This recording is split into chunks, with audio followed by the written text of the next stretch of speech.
Okay, I'll go first. I just want to start by saying, don't really feel like we need to do this. This is kind of like just a service, just a little checkup for our relationship.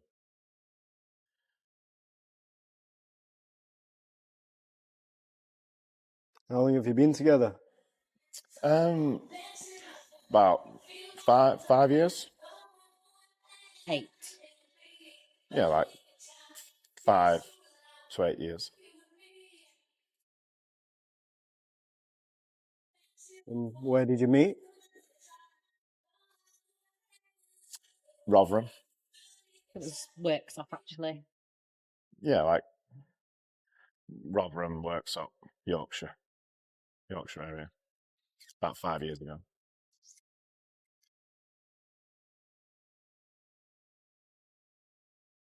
And how happy are you? What, on like scale of 1 to 10? Yeah, like is 10 like really, really happy and Just 1 being miserable? instinctively. 8.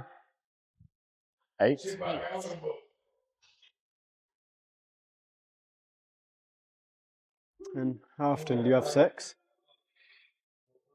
What, like, is this still like a 1 to 10 thing? Like 1 being nothing and then Yeah, because 10. technically like 0 would be like nothing. Yeah. Whereas 10 would be like just non-stop. Just again instinctively. What, like this week?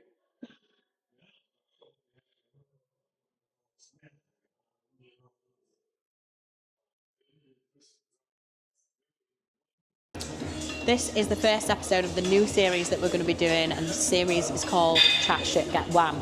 And me and Drew are doing the first episode together, but we're going to be having different guests on every single week.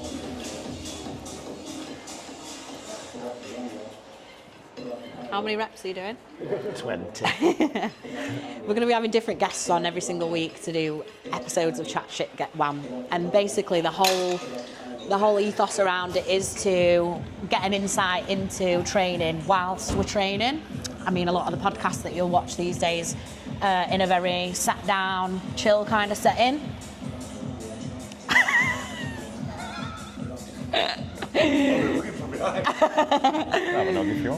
And this is going to be like a bit of a different style of podcast. We are going to be training while we're podcasting, talking about everything from starting training to, you know, people's journey so far in fitness and just everything like that, really.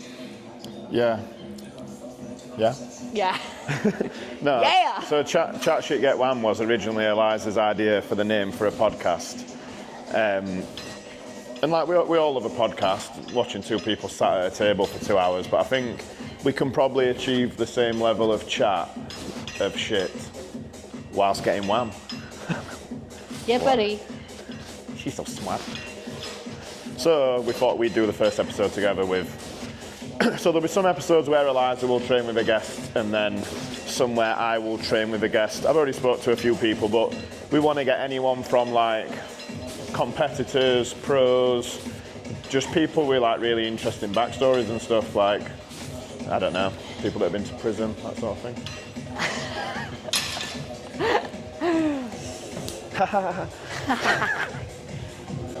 So, Drew, how did you first get into bodybuilding? My dad used to show me like Sylvester Stallone and Arnold Schwarzenegger films. So it started where I just wanted to be like a muscular hero. Yeah? Goal achieved. And then that kind of went to like Rocky boxing, then doing a bit of training for boxing, and then I just got completely obsessed with bodybuilding. My dad bought me a muscular development issue, and it was the first issue where Jay Cutler had won the Olympia. So he won in 06. I think at that time you couldn't get the magazine till January 07. So I'm quite old now. Been training a while. And it just escalated. If you've got the personality type that likes a bit of goal setting and achieving goals, then bodybuilding is definitely something that you can get consumed with. So started competing in 2010, and then here we are 14 years later, still trying to win a local show. Totally worth it. And then I got forced into getting a gym as well, so now I'm trapped. Forced? I said, Eliza, can I buy a gym, please? Well, the story about how we came to buy the gym in the first place is a pretty weird story, isn't it, to be fair? Yeah. So, in 2019, when Drew was prepping for the NABBA Britain, we went to, was it Southport? Yeah. We went to Southport and he'd had like a really long, hard prep, and we were both pretty emotionally drained about the whole situation, and we'd pretty much like invested a lot of time and effort back into the NABBA Federation itself, and emotions were definitely high throughout that prep. And we went to Southport, and you know, it was probably one of the best looks that he'd had at the time. Like, I'd never seen him look as good as he did. And at the Britain he came second. Felt a little bit controversial at the time. Like, the whole audience went silent when they called him out in second. And like, I'm not taking anything away from the guy that won it, but everyone that we spoke to said it was just, you know, it was obscene, really. And you know, he did what he always does, and he accepted his second place trophy. Went round and spoke to everybody, you know, was really, you know, mature about it. There was no kicking off or anything like that. And then, you know, when we got in the car, he just kind of sat in the car and put his hood up, and I could just see like how devastated he was on the inside, really. And I said to him, like, driving home, you know, what do you want, like, out of life? Like, why are you doing this? What's the ultimate goal? Like, let's try and like get a plan together. I don't know like what you want to do. And he was like, I want a gym. I was like, right, okay. And it was only a few weeks beforehand that he was telling me about Empire, old Empire. And I said to him, you know, whatever happened to that gym? And he said, oh, I don't know, I think it got repossessed and somebody else had it, and then somebody else had it, and I don't know. I don't really know what happened to it. And I was like, okay. So the car journey home was a little bit, you know, depressing, to say the least. And when we got home on the Sunday evening, you know, it was straight back to work and up as normal for the Monday. And then, you know, he rings me about 2:30, 3 o'clock Monday afternoon while he was at work, and says, I need to talk to you about something. And I said, what? He says, what were we talking about yesterday? And I was like, I don't know, we spoke about a lot of things yesterday. And he said, no, come on, like, what were we talking about? I was like, I don't know, just tell me. And he was like, that gym's for sale, we're going to go and look at it tonight. So we bought it. You came to look at it, didn't you? It was a bit of a mess. I came with a few ideas where I said, right, if it's got X amount of people, the bills are X, Y, and Z, and it looks feasible, then we'll do it. And we got there and everything were right. So it were a bit like, I was going to try and keep my job and do my job part-time and come here as well. And Eliza just said to me, like, if you're going to do this, you've got to be all in with it. So that's what we did. 5 years ago, I went all in, and we've kind of took it from a bit of a struggling social club that we're getting passed from owner to like a really good, sustainable, functioning gym now. And like, we get a lot of our members telling us how much they love it and they love coming here, and we've got a really good community environment. So fortunately, or maybe just through graft, because it has been graft, hasn't it? Yeah. There's been a lot of blood, sweat and tears and 80-hour weeks and overnight shifts, but it's at a good point now, isn't it? Yeah. Really You were pretty adamant that you weren't going to go on and do the Worlds after the Britain as well, weren't you? Yeah. And like when we got home and we had the opportunity to buy the gym, and you know, we kind of paid the guy the deposit or whatever we did, I was like, you're doing the Worlds, like you're 100% doing the Worlds. We decided we were having the gym. The Worlds was a couple of weeks later. You started training here, didn't you? Yeah. You know, kind of, and it did spur him back on, and I did kind of see his because I was worried about his mental health and his happiness after that point. And like when we got that opportunity, I almost spurred him on, and he grafted super hard for those 2 weeks. And then he went to Ireland with one of his friends, Joe. And I remember him FaceTiming me saying, "I've won." And I was like, "What?" He was like, "I've just won the world. Just turned pro. Just turned NABBA pro." Champion of the world, king in the castle, king in the castle. So it was weird, really. It was almost like Donna? it was fate. Like it was pretty. What do you like? Pretty crazy. It's a nice story as well, to be fair. What's it doing outside? Hock towing.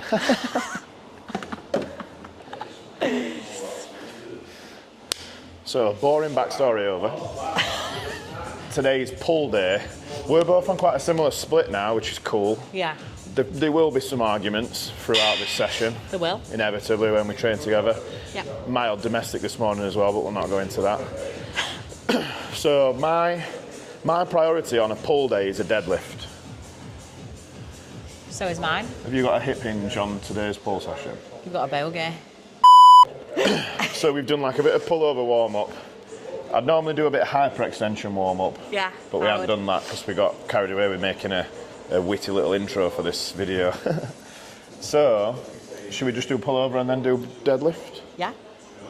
Or should we do back extension? It's sensible to do a bit of back extension. We'll do a bit of back really. extension. So we'll do one more set of this and then we'll jump on back extension. How old were you when you first started training, Drew? I thought you were going to say how old were I first saw a nipple. Same age. His name was Dave. How? I was a chubby child. Got called chubby a few times. And Was that game over then? Yeah. I'm going in. Yeah, nothing like a bit of unresolved issues to get you into world champion bodybuilding. Nothing like poor mental health and traumatic pain. So I started doing press-ups, sit-ups and chin-ups on like a doorway chin-up in like on the landing at my house when I were probably, thanks John, I were probably 13 or 14. So the first thing I did were like lose body fat really. And I got down to like 9 stone, which sounds absurd, but obviously I was like fucking 14. So I got down to like 9. I'm 9 stone. So. Yeah, but you're a lady. Well. Excuse me. A woman. Thank you. You're an Amazonian. So then I'm not an Amazonian because I'm short as fuck. And then from 9 stone, I did a couple of like bulks and cuts throughout like 13, 14, 15, 16. So I had like a couple of good growing phases and fat loss phases as a natty bro.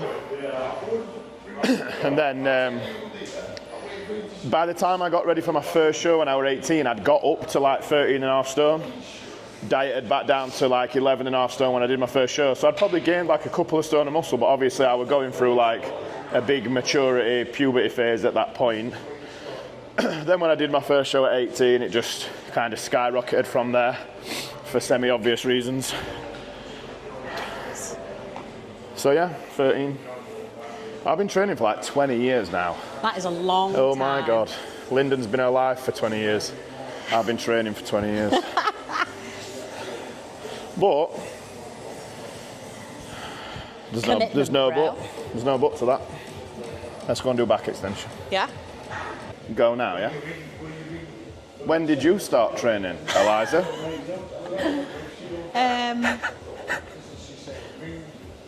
A little bit similar to Drew. I've kind of been... What, started watching Rocky films and got into boxing? No, about you being fat. I said chubby. We all know that chubby is just a nicer way of saying overweight. Yeah, I was always overweight as a kid, and then got bullied all the way through school for being overweight. And then my mum's always been like a bigger lady as well. And when I left school, when I was like 15, 16, my mum kind of turned around and said to me, she was like, "I've had enough now. We're going to go to this class called Prime Mover." A couple of her friends were going to it already, and she was like, "Right, we're going to go all in, we're going to do it." So I started training at Prime Mover, and that was a little bit like a CrossFit class. and I lost 5 stone, and my mum actually lost 9 stone. Crazy good. Like, she absolutely smashed it. Well, we both did, to be fair. And then training just kind of progressed from there, really. I've kind of been in and out of training for years. What I've been training for now, like, that's, if I was 15, I'm 28. So I mean, that was the question that I asked. 5, 8 years? 12, 15, 13. 13 years. 13 years.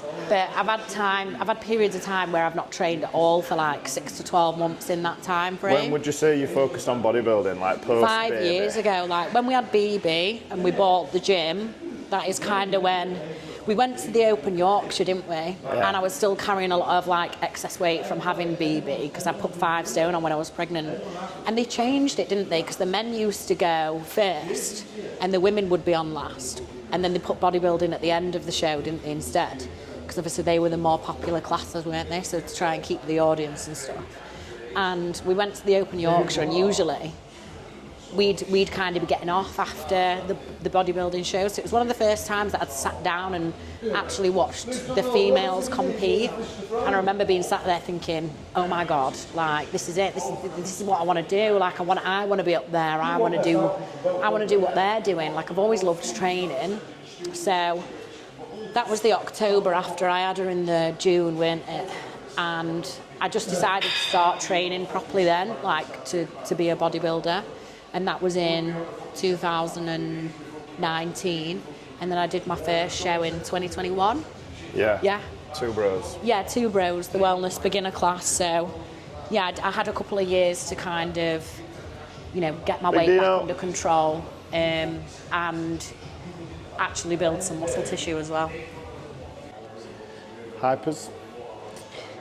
Excellent posterior exercise, bit of glute, bit of ham, bit of lower back, erector. Perfect little segue to a deadlift.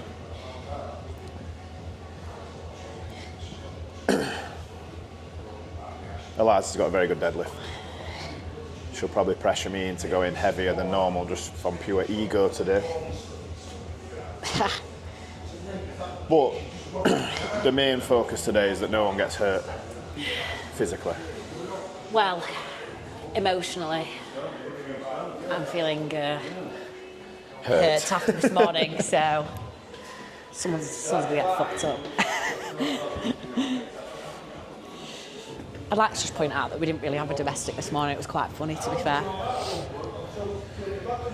Very nice. If I go for a wee, will the camera pick up me having a wee? Right, well, I'm going to take this off and leave it here for like 2 minutes. Bye, guys. Shall I get a mic and do like a fictional wee, like a wee noise, and then like a... Like the coffee one. Like the coffee one. Yeah, a bit like that one. And then a little frump, a little flat.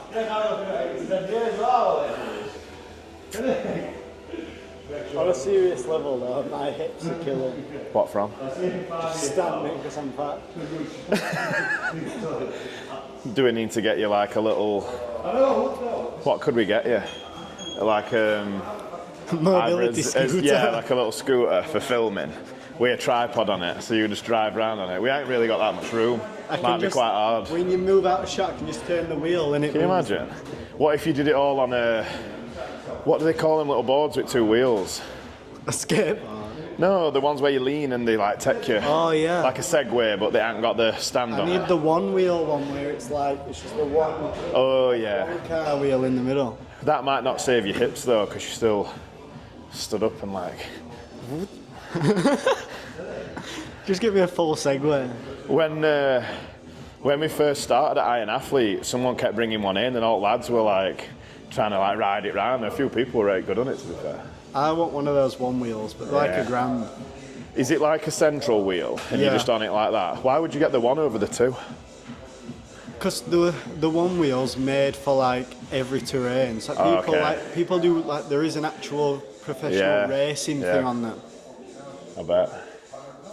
Then they're just more like industrial. You wouldn't let me fart. You want to let me poop? Poop. Poop. Poop. You can poop. I'm I fine. know I can. Alright. It's not too You're not loud. gonna stop me though, are you? It's not too loud. Poop. Do you remember that film, Not Another Teen Movie, where it were a recurring theme that bird wanted a guy to dump on her chest, and that was like the whole thing. Huh? Get what you want in the bag. Yeah. Would you mean that song, that H song, where it says flew to Dubai, took her in her mouth? Is that, do you think that's piss or shit? Is it H that? Is it H? Or is it that other one that's exactly the same as H but slightly different? Same as H.1. No, this is not a race thing, Lyndon, for fuck's sake. No, there's two British rappers that are right similar. It's H and RD. And you wouldn't know them apart if you saw them, but if you heard them, you'd be like, are you H or RD? Or would you know them apart? RD is actually, I think, a better rapper than H. But they both look like brothers, don't they? They both little white scripts. Do some lyrics to an H song. What? Do some lyrics to an H song. I don't know. Do you know? RD? RD? RD, yeah. Who says flew to Dubai and took it in her mouth? Is that the one you're on about, the Maybach truck? Or is that the one where they've done it together, which has made it even more confusing? I roll with geezer. Who sings War? Ready for War? That's RD. RD. Who sings? Who sings?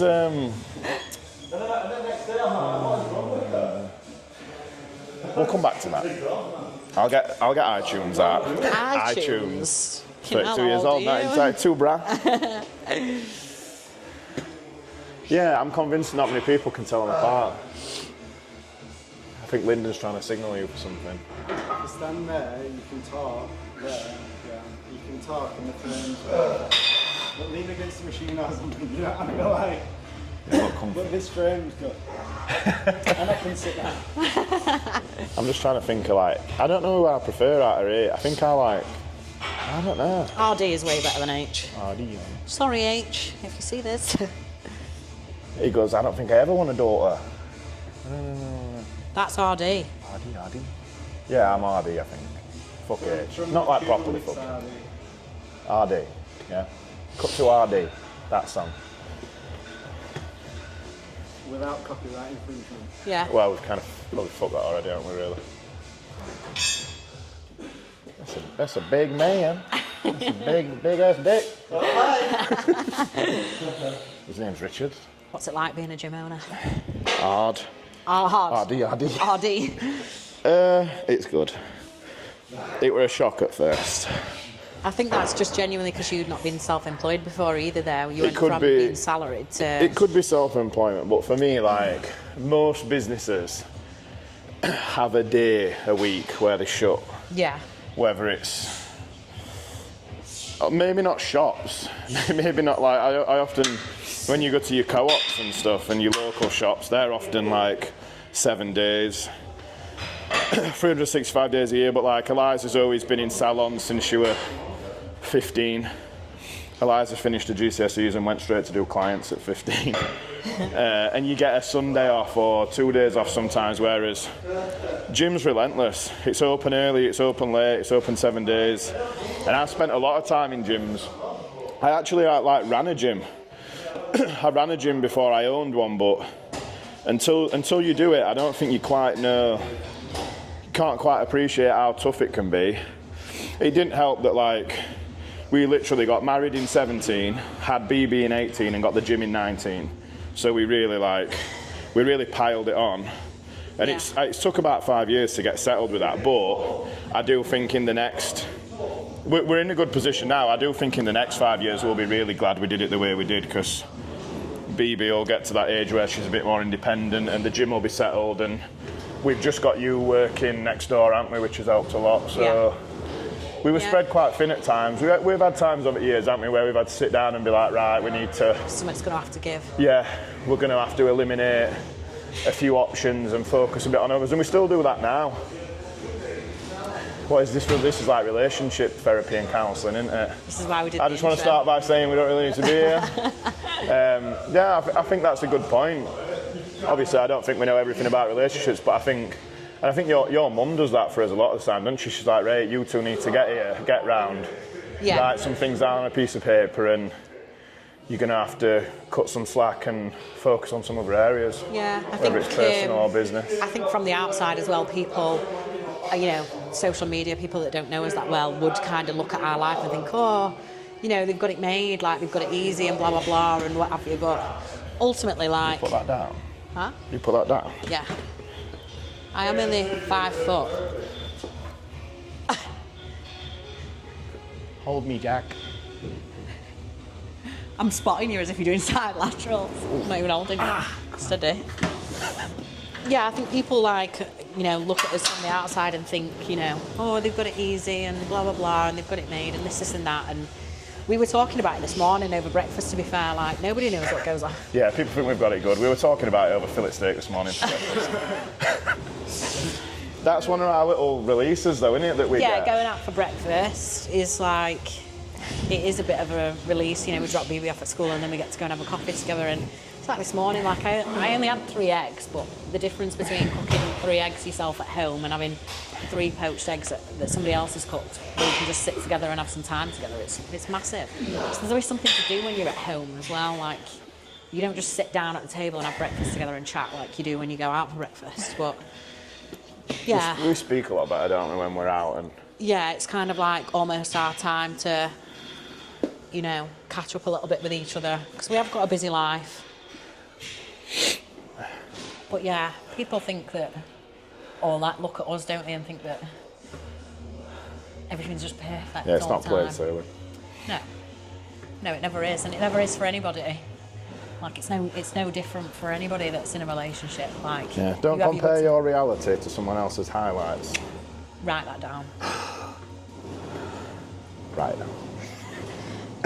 Write that down and smoke it. Oh, I can't do that. Sorry. It's not gone in. Huh? That's for the blue pit. Yeah. Nearly died. Good. So this is the last set of these. We're ready. We're ready to pull. I hadn't heavy pulled for a while, to be fair. I got in a really good routine, and then I've had a couple of little niggles and a bit of time off, and we've been on holiday, and we're going on holiday next week. So I think we still come in and get done what we've got to get done, but I think we're both a little bit signed off, ready to go on holiday, aren't we? Yeah. But we love training, so it's not hard. It's not hard to come and train, but sometimes it's just that slight level up. When you're on prep or you're in a big push phase, you just level. Well, we're back to dieting, aren't we, as soon as we get back off holiday, really? Yeah. Well, you're still a little undecided, aren't you? But I've been on a bit of a diet break. I know what I'm going to do. I've been on a bit of a diet break, and I think I'm about 5 pound up from my lowest weight from while I was fully on prep, and then go back to being fully on prep when we get back off holiday. So, should be interesting. Might be a bit hard for me to rack it off there, to be fair. Do you want to do it off the floor once you've got it off, or do you like it off the rack? I like it off the rack, but I still have it quite low down. Yeah. I will do it off the floor. Do you need the bumpers if we do it off the rack? We'll do it off at the floor. Shrug. What we doing? Full deadlift. Yeah? Yeah, full.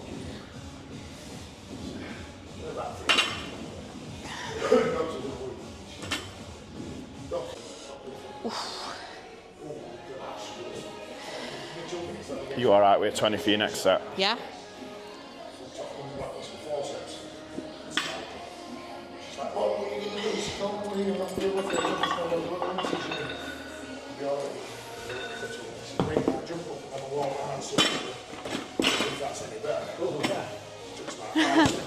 Ace Ventura. Hello. Tina the talking Tony.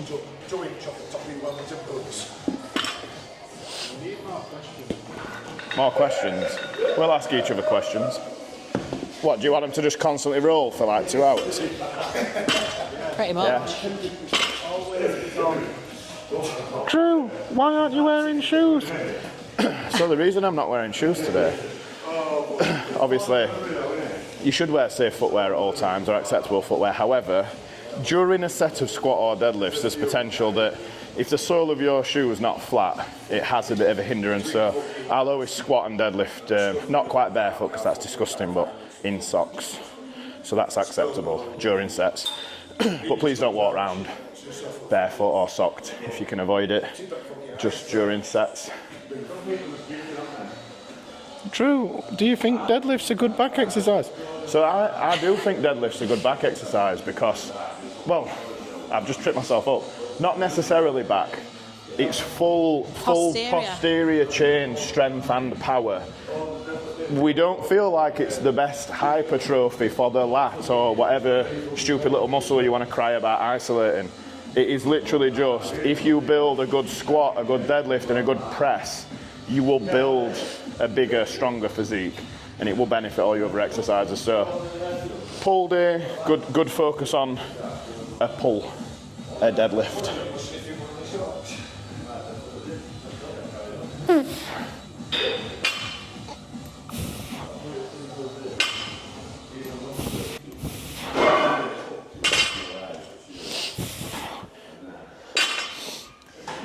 Drew, what's your heaviest deadlift ever?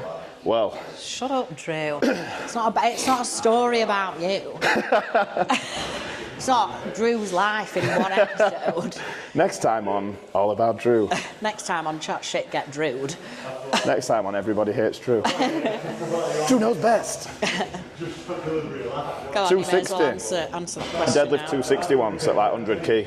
I've never done a 3 times bodyweight deadlift. You could probably do a 3 times bodyweight deadlift. For a 1 rep max, probably. I've never directly trained for strength. The main focus is hypertrophy, but I think focusing on strength within reason across a good rep range, squat, bench and deadlift leads to hypertrophy, but I've never had a direct powerlifting prep. You'd be a good powerlifter. Do you reckon? Yeah, you've always had a good squat and deadlift, haven't you? Yeah, I think it's because I'm so close to the ground. Mechanics that you're born with, like, I've always been pretty comfy squatting and deadlifting. How have you found bodybuilding since having a child? Do you feel like your life's been different since having a child? Has it made it any easier or more difficult to be as committed to bodybuilding? Having a kid's probably ruined my bodybuilding career.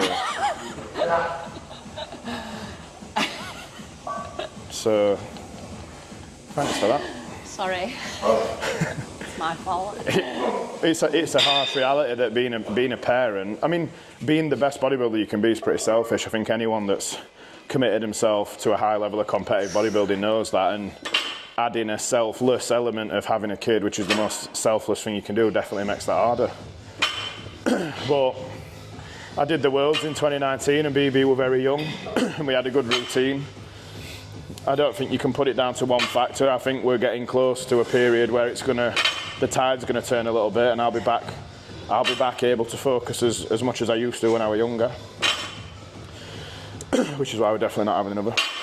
No. Well, we said that pretty early on, didn't we, that we didn't want another Yeah. one. How do you find being a mother has affected your bodybuilding career? Well, I didn't actually start bodybuilding until after I had a child, so... Imagine how good you could have been. Fucking hell. Cheers, Drew. I think, you know, I do speak to quite a lot of other mums on Instagram that are maybe like, I've struggled to kind of get back to a healthy body weight after 1 kid, 2 kids, whatever. And like, it is something that I see quite commonly where women go, oh, I've had a kid now, so yeah, this is just me now, and this is how I've got to live. Like, I've got to live with this body now, and it's bullshit. Like, women are so much more capable than they make out that they are. I think the one common factor that I see with most mums is they do really downplay their own wants and goals and stuff, because obviously when you do have a kid, you know, you're not the first priority in your life anymore. They are, but ultimately. Have you done a set at 60, Bab? 20s. What? Have you done a set with 20? Yeah. Yeah. Ultimately, there's a million ways to kind of get to where you want to be, and they are the most rewarding people that I like coaching. Obviously, like, competitors are great, and I love coaching people that compete, but when I get a mum come to me who's kind of got really low self-esteem, low body confidence, and, you know, getting them to feeling back to how they were pre-baby, or, you know, that's super rewarding. Like, I do love doing stuff like that. I was 80. What? I was 80. Sound? Yeah. Sand. Are you feeling stronger coming out of prep into this diet break growing phase? Yeah, I have. I've felt a little bit more refreshed. I mean, Have you spoke about how your year's panning out on any of your videos yet? not really. Wow, Obviously, what an like- ideal time to do that. Do me a favour, tighten these straps up for me, please. Your hands are cold. Tighten them. Yeah.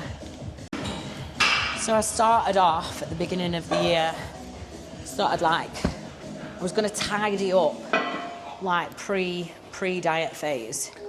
So I started dieting, and my aim was to compete in September.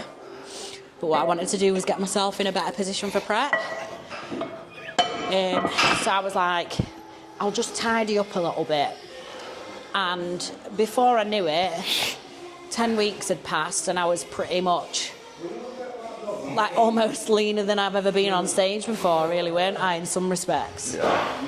And then, because I'd had a little bit of help from a mate for a couple of weeks. But you've got very high standards of where you want to be, so you still weren't quite where you wanted to be yet. Yeah, I almost kind of pushed myself too hard.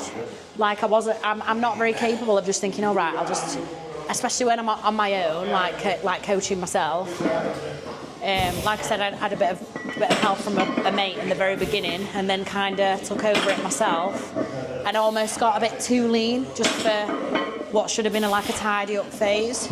And then that's kind of when I said to Drew, I was like, look, I'm gonna start checking in with you, and I need you to kind of take over what I'm doing, because I was still like 20 weeks out from the show that I'd initially planned, and like I couldn't have consistently carried on dieting the way that I was doing. And yeah, I said to you, didn't I, what do I need to do? Started checking in with Drew. You put me on a bit of a diet break. I think my lowest weight was 9 stone 4, and my lowest ever stage weight that I've ever been on stage was 9 stone 2. So, and like, I've never kind of like been happy with my finished stage look so far, and I know I needed to be leaner, both, like, all 4. Have I competed 4 or 5 times? 2 bros, PCA. A1 for X, 4. Yeah. Like, I've never like 100% been happy with the look that I brought, and I knew I needed to be leaner. Thank you, pal. See ya. See ya. So we kind of decided at that point, didn't we, to kind of put food back up a little bit. I think a common mistake that people make, especially when they do a 4 or 5 month prep and they do a show and then they qualify for another show, they think they can just steam through. Very often you think you can, and then when you get into the reality of it again, you're almost a bit like, oh, I shouldn't have really done this. I know that because I've done it before, and I would never advise someone to do that. So we made sure at this point that we almost, like, instead of seeing it through to that single show that was around August time, we kind of pulled it a bit early, and we're trying to get rid of more the mental fatigue than anything else. But like, Eliza's body's changed so much. Like, she's holding probably one of the best looks she's ever had in a surplus, really. Training really well, not overly stressing about any of the components of the plan. And when we're going to have this week on holiday, and then when we get back, what have you got, roughly 10 weeks? It'll be 10 weeks to a handful of different shows. Yeah. And again, sometimes it can be the smart thing to do to pull a prep. I've never ever pulled a prep, and that's probably been a detriment to me because I'm so stubborn. Like, there has been times where I shouldn't have done preps, but once I say I'm going to do it, I stick to it. But sometimes it's the better, smarter option to pull it. But if we get the head down after the holiday, I've got a good feeling that Eliza will really run into the best look she's done for shows at the end of the year. So I think if I hadn't have had this time for food to go up a little bit and relax a little do your bit, set. I will. Chat and lift. I can't do 2 plates chat and lift. Do your max set and talk while you're doing it. I think if I hadn't have taken this time to have a diet break over the last 5-6 weeks, you two keep it down. I can't hear myself think.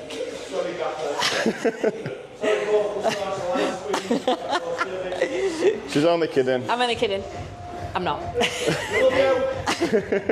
I definitely wouldn't have been able to carry on, but I do feel pretty fresh to maybe get back to it after the holiday. Where's my belt?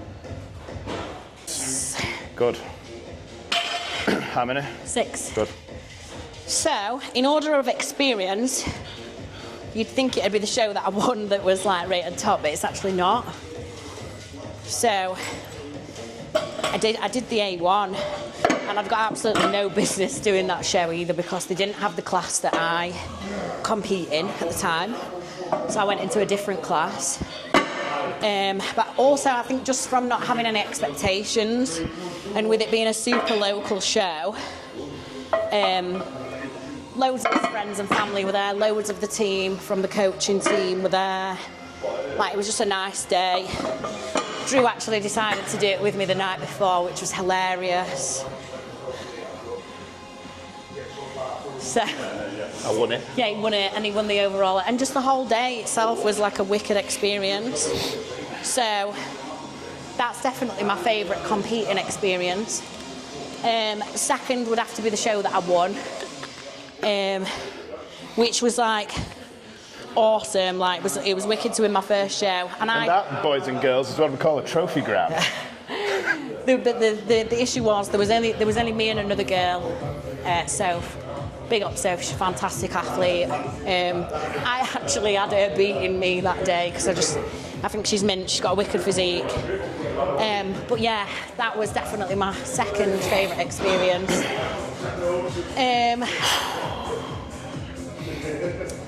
Doing the PCA Manchester was probably like my next favourite experience. And then I would have to say, and this is just personally from like what happened at the time, my least favourite experience was my first show.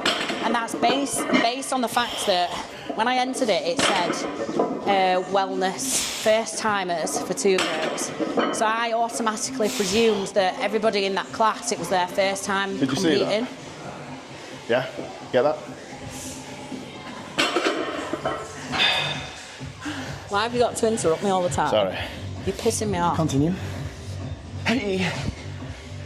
But then when I got there and I was backstage with some of the other girls, everyone was like, oh yeah, blah, blah, blah, I've competed at this show. And I was like, oh, hang on a sec, like, what's happening here? Like, everyone's competed before. I thought this was wellness first timers. And the rules are actually with 2 bros, it's the first time competing with that federation. So, like, my head just completely popped off. Like, there was 3 of us. I came third, came dead last. Yeah, I almost just felt a little bit robbed of, like, that first timer's experience. I wish I'd have waited until the year after and done the PCA first timer shows. Did they not have wellness? Yeah. They didn't have wellness at the time, so it was a double-edged sword, really, for me. And you spoke to one of the judges afterwards, didn't you? And it was the first time Drew had competed with 2 bros, and Drew said, so I could have done the first timers class, and they were like, well, yeah. And we were both a bit like, that's crazy. So now I'll rank my 32 shows from most favourite to least favourite. You need to just bleep it now and come up with the fucking meet the screen. Move on. So I won 15 of them, they were all my favourites. Everyone I ever lost hated it. Rank the federations. Rank the federations. Damn, son. Without getting cancelled from any. What kind of question is that? Rank them. They're all amazing. Without upsetting any of them. I'll just do, I'm going to say top 3, but there's only like 5. No, there's a lot. How many? Big rep set. Big rep set. I'll give us your top 3. Anyone that's affiliated with the IFBB will always be king, no matter what anyone says, because that's the Olympia. That filters through to the top of the top, and that's where the best of the best will want to go and get a pro card. It doesn't matter who's got that pro card. Generally, whoever gets that pro card, which they pay for, has got a license to almost kind of do whatever they want, and at that point, come on, be set. It's kind of up to their morals, how they want to run it, because as long as they've got the card, they will get people competing, and they're pretty untouchable. If you're talking about like quality of the way the show's run, the lighting, the pictures, the experience, I think you'd be pretty hard done not to give that PCA, like, probably by a country mile, like. Yeah, the way the shows are run, like They the run photos, it stage flawless. itself. The pictures you get are quality. There's a lot of opportunity in this country. There's opportunity of a pro league now, which is an excellent move that they've done. Kind of depends where you put yourself as an athlete. If you are like legitimate pro caliber in your chosen class, then you need to be pushing IFBB really. And even then, it's like, what happens if you get a card? Do you want to get a card and do nothing with it for the rest of your life, or do you want to potentially accept that you might fit better into a lower lane and you can be competitive with someone else's pro league, or do you just want to compete for fun? And then there's an element of, for me, the first show I ever did, and one of the original bodybuilding organisations is NABBA. Like, NABBA's always had a big northeast, a big presence in the northeast. I've done Britons and Universes, and like, it means a lot to me. Like, I got the pro card with NABBA at the World, so like, I've banged on for years about things that NABBA can do to come back post-COVID, which is one of the things that they use as a bit of an excuse. And I think they've got to be honest with themselves that they need to do some stuff and move with the times. Like, and then they're on about reintroducing a pro league, and I've been nagging them to do a pro league. So it'd be a bit hypocritical of me to push them to do a pro league, and then when it comes round to doing it, not do it and not support it. So there you have it, kids. You heard it straight from the horse's mouth. Take from that what you will. If anyone thinks they're winning NABBA Pro this year, they're fucking not. Oh. You know, I see something there that no one knows yet. Who knows? Who's going to carry the boats? Who's going to carry the boat? Who's going to carry the NABBA boat? We'll find out on the day, is that it? Yeah. Why are you going to Bradford? I've heard there's a really good Indian restaurant called Akbar's. Oh, I followed him to the first place, right? Nice. Keep it moving. So we both performed as top sets on deadlift, and now the last set that we're doing is like a bit of a back off drop set, whichever way you want to talk about it, where we drop the weight and we'll just do as many reps as we possibly can of that weight to failure. We don't really go to failure with as top set, or we haven't been doing recently.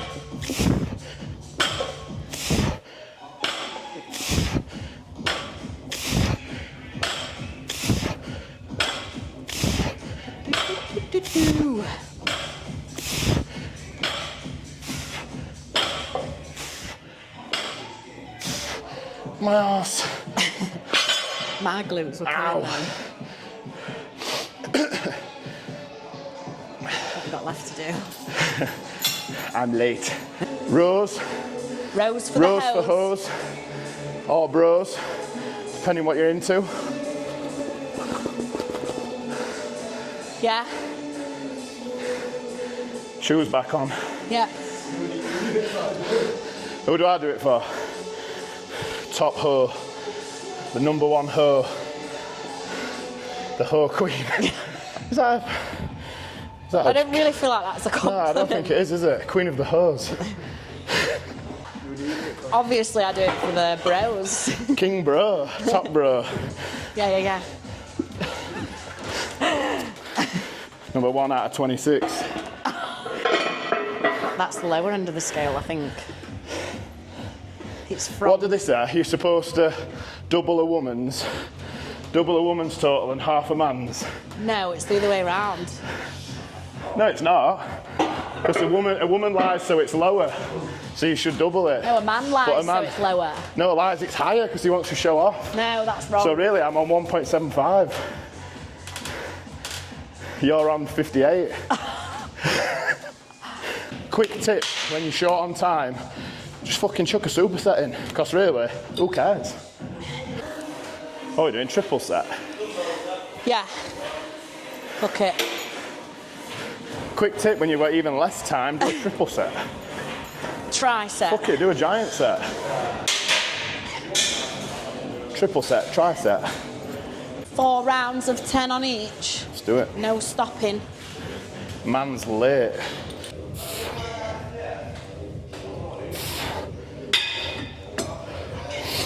What's your ultimate goal? Competing? If you had to say now, pick a show, pick a title, that's the only one you're allowed for the rest of your career. Ooh, that's a really difficult question because, Like, do you want to win the Olympia? Obviously, that'd be sick, but it's like you've just said, you know, you have to be super realistic about your own physique, your own genetic potential, and, you know... Where do you feel that you can get? Like, it's difficult with the women's classes because I feel like I could do quite well in wellness and I feel like I could do quite well in a figure class, which is obviously the plan this year, isn't it? To kind of like delve a little bit into a figure class, yeah, and see where we get with that, as well as doing wellness. Ultimately, like, I don't feel genetic-wise that I've got the potential to be an IFBB pro and actually do something with it. I wouldn't want to be one of these people that gets a pro card and then signs herself up to come in last at every single show that they ever do, because there is a lot of that going on at the moment. And so British title?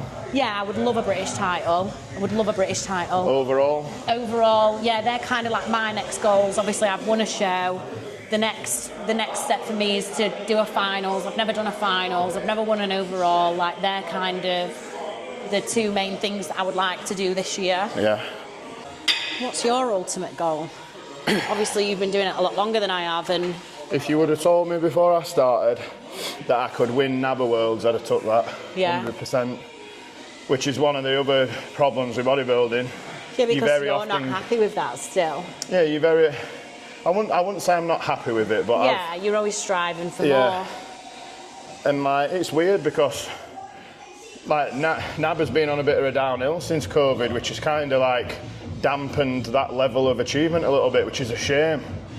Because at the time that I won it, like, it weren't exactly at its peak, but it was definitely still a reputable title.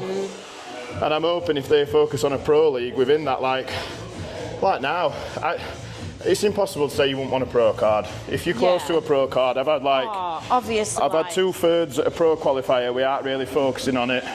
But I'm also realistic in that if I get a card, what am I really going to do with it? Like, well, we've had that conversation, haven't we? And I've always said to you that if you want to do well at pro shows, I honestly do think you are going to have to come down to Classic. Yeah, which I don't know. I'm not really in a position at the minute where Classic appeals to me that much. No.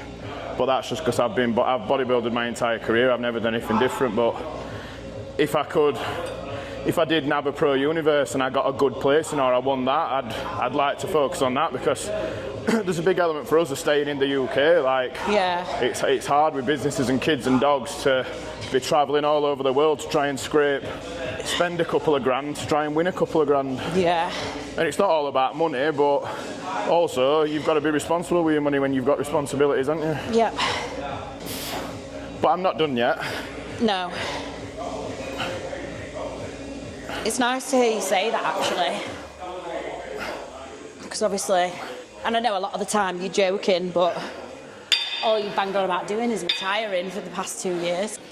We'll see. I need to follow my own advice, and whatever I do per year needs to be full focus on that one goal. Yeah, definitely. It's very easy to like get Deviate. excited and chop and change between shows, and I don't think that ever serves a benefit. So it's been a while since you were last here, guys. How's it going? Ask us the sex question.